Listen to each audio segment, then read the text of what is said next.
Cette jeune mariée a vécu l'enfer. Après 4 mois de mariage, elle a été violentée et assassinée par son mari et sa belle-mère. Voici ce qu'il s'est passé. La jeune mariée s'appelle Karima, elle est âgée de 20 ans au moment des faits. Karima, avant son mariage, elle habitait avec ses parents dans la ville de Felahin, donc avec ses frères et sœurs également. Et on sait qu'elle travaillait depuis 5 ans aussi comme vendeuse de légumes. Elle avait un stand comme dans un marché. Et donc voilà, elle vendait des légumes. Et d'ailleurs, elle est très connue au travail, enfin, au marché, par les commerçants, les clients. Les gens ne disent que du bien de Karima. Un jour, une copine de Karima lui parle d'un jeune homme qui s'appelle en fait à la base Jamel, mais tout le monde le surnomme Aymen. Donc elle lui explique que cet homme-là, il cherche à se marier. Donc voilà, elle sait que Karima, elle a envie aussi de fonder un foyer, d'avoir une famille. Donc elle en touche deux mots à Karima et elle lui demande si elle est intéressée. C'est comme ça que Aymen et Karima se rencontrent un jour et donc au début vraiment la relation elle débute presque immédiatement. Ils s'entendent super bien et ils se plaisent aussi surtout physiquement donc enfin voilà très vite un mariage est prévu. Mais Aymen a montré quand même des signaux assez inquiétants au moment où la relation s'est officialisée, au moment où ils ont commencé un petit peu à organiser le mariage, etc. Par exemple, il avait besoin de voir vraiment ce qui se passait dans le téléphone de sa future femme. Il avait besoin de la contrôler. Fallait pas qu'elle parle à telle personne. Il lui a demandé de couper le contact avec certaines copines. Il lui a demandé aussi d'arrêter de travailler. Donc elle tenait plus son stand de fruits et légumes. Donc voilà, il s'est montré quand même de plus en plus possessif et très contrôlant. Le mariage a lieu en août 2025 et le soir de la cérémonie, il s'est passé un événement assez troublant. C'est que Karima, elle était en train de se préparer en fait dans sa future maison, la maison de son mari. Elle se préparait là-bas.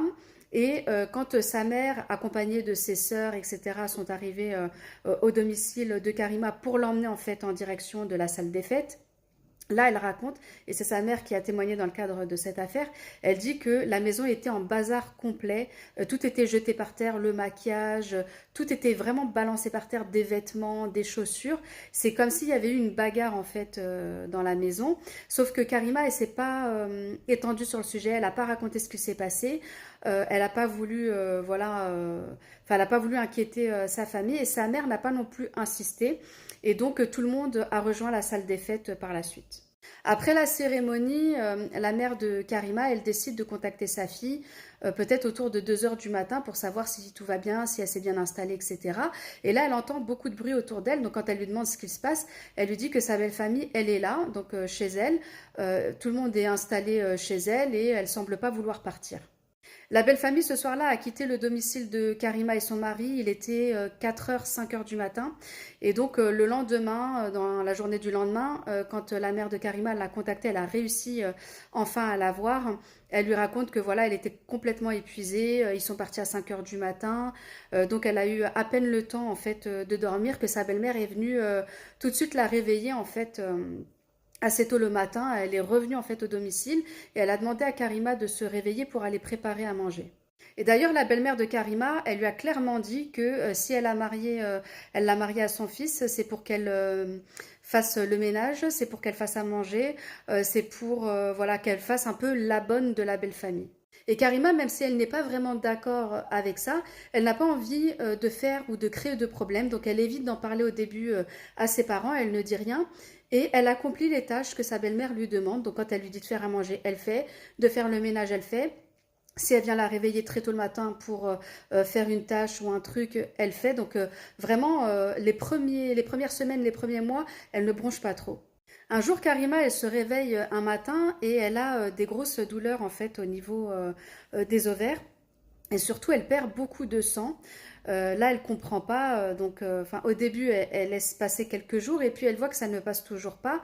Elle se dit que ça peut être très grave. Donc, elle demande en fait à son mari de l'aider, de l'emmener voir le médecin, de lui payer des soins parce que là, ça va pas. Sauf que son mari, il refuse catégoriquement de la faire soigner. Il lui dit qu'il n'a pas d'argent.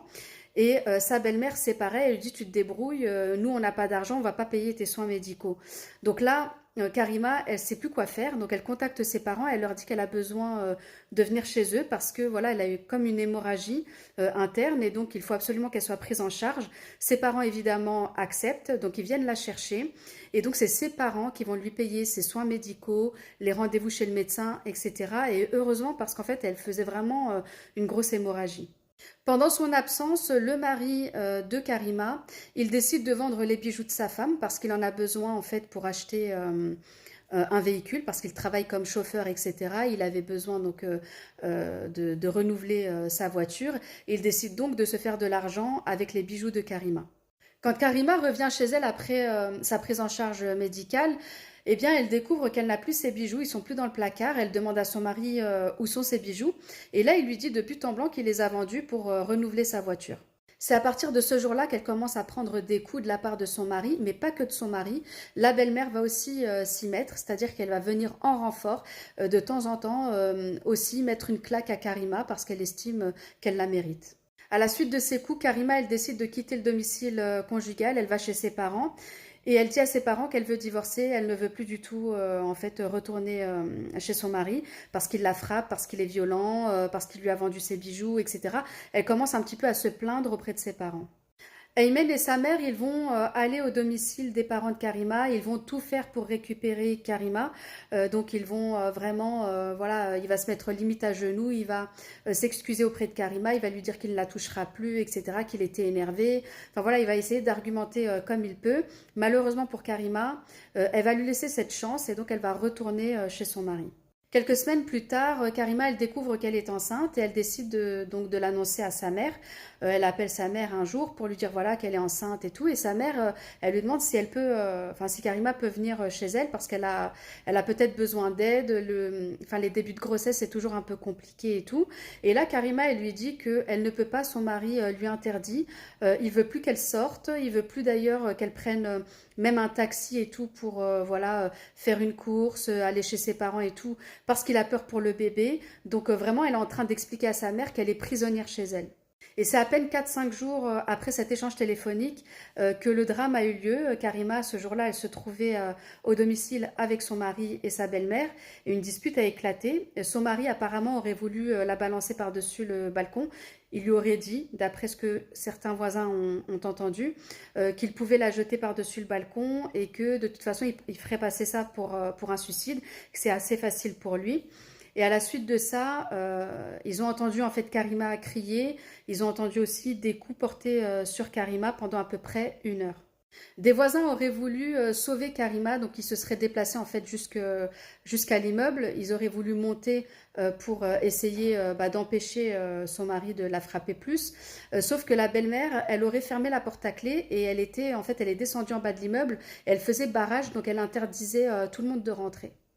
Quelques minutes plus tard, les cris ont cessé, donc les gens sont rentrés chez eux et ils ont essayé de passer à autre chose. Ils se sont dit c'est juste voilà une dispute conjugale, c'est rien de grave, donc chacun a vaqué à ses occupations. Ce soir-là, Aymen a battu et a poignardé à plusieurs reprises Karima. Et d'ailleurs, pour se débarrasser de son corps, en fin de journée, il l'a mis dans un chariot, il a mis une couverture par-dessus et il a essayé de s'en débarrasser dehors. Donc, il poussait le chariot, mais le corps de Karima, il a glissé parce qu'il y avait énormément de sang. Il a glissé, il est tombé dehors, en fait, et les quelques voisins qui étaient juste de passage, ils ont vu le cadavre de Karima et ils se sont mis à hurler. Aymen, il prend peur, il décide donc de faire demi-tour, il rentre chez lui, il prend le corps de Karima, en fait, il lui change la tenue qui était complètement ensanglantée, il lui en met une nouvelle, il l'allonge sur le lit avec une couverture par-dessus son corps, et là, voilà, là, il ressort du domicile avec sa belle-mère comme si de rien n'était. Et c'est une voisine dans la soirée qui va contacter la mère de Karima pour lui déclarer que sa fille a été assassinée par son mari et sa belle-mère. Et donc c'est comme ça que la famille de Karima va se rendre au domicile. Donc il y aura sa mère, son père, il y aura aussi un oncle qui vont arriver et constater le décès en fait de Karima. Et tout de suite ils vont appeler la police. Et donc la police va venir arrêter évidemment le mari, Aymen, et sa mère. Le mari est actuellement en détention provisoire. La mère de Aymen, elle nie les faits. Elle dit que son fils n'a rien à voir dans cette histoire. Il n'a pas tué Karima. Elle nie aussi le fait d'avoir été violente avec Karima, d'avoir participé au crime. Donc pour elle, vraiment, elle n'a rien à voir avec cette histoire et son fils non plus. La famille de Karima demande la peine de mort par pendaison. C'est ce qui est appliqué habituellement en Égypte.